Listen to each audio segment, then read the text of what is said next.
तो banking interview में ना बहुत बार पूछ लेते हैं कि रेपो रेट क्या होता है, रिवर्स रेपो रेट क्या होता है। तो इस वीडियो में मैंने आपको रेपो रेट के बारे में बताऊंगी कि रेपो रेट क्या होता है।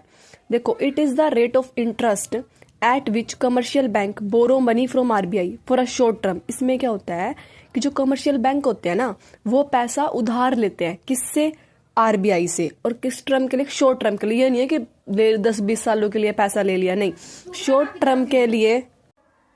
तो शॉर्ट टर्म के लिए क्या करता है, बैंक आरबीआई से बोरो करता है, ठीक है। और इसके बदले में आरबीआई कोई ऐसे ही तो नहीं उनको लोन दे देता, बदले में वो उनसे क्या करता है, गवर्नमेंट सिक्योरिटी उनसे लेता है। और जब बैंक वो लोन आरबीआई को वापस कर देता है तो वो ये गवर्नमेंट सिक्योरिटी भी उनके पास वापस चली जाती है।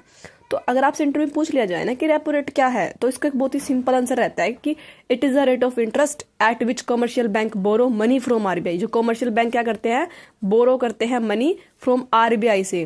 किस टर्म के लिए, शॉर्ट टर्म के लिए। अब मैं आपको, देखो, आप इंटरव्यू में आपसे क्वेश्चन पूछे तो आप इसको नॉर्मल ऐसे आंसर कर सकते हो, बट मैं आपको थोड़े नॉलेज के लिए बताती हूँ कि इसका सिग्निफिकेंट क्या है, रेपो रेट का क्या महत्व, क्या है रेपो रेट का, क्या है रेपो रेट। थोड़ा सा मैं आपको एक्सप्लेन करती हूँ ताकि आपको थोड़ा समझ में आ सके इसका। तो रेपो रेट क्या होता है, ये हम जो है इकोनॉमी को स्टेबिलिटी के लिए होता है रेपो रेट। रेपो रेट जो डिसाइड करती है, आरबीआई डिसाइड करती है। देखो हम इससे ये कैसे वर्क करता है। जब इकोनॉमी में इन्फ्लेशन बढ़ता है, जब महंगाई बढ़ जाती है, तो क्या करती है गवर्नमेंट, तो आरबीआई क्या करता है, रेपो रेट को भी बढ़ा देता है। जब इन्फ्लेशन बढ़ता है ना, जब महंगाई बढ़ती है, तो रेपो रेट भी इंक्रीज होता है। ऐसा क्यों है, देखो, जब महंगाई बढ़ेगी, जब इन्फ्लेशन बढ़ेगा, तो अब रेपो रेट बढ़ गया है। अगर रेपो रेट बढ़ गया है मतलब अब जो बैंक, जो आरबीआई बैंकों को लोन दे रहा था, वो अब हाई रेपो रेट पे देगा। अगर वो हाई रेपो रेट पे देगा तो अब बैंक क्या करेगा, बैंक बोरो कम करेगा। तो अब बैंक क्या करेगा, लेस बोरो करेगा।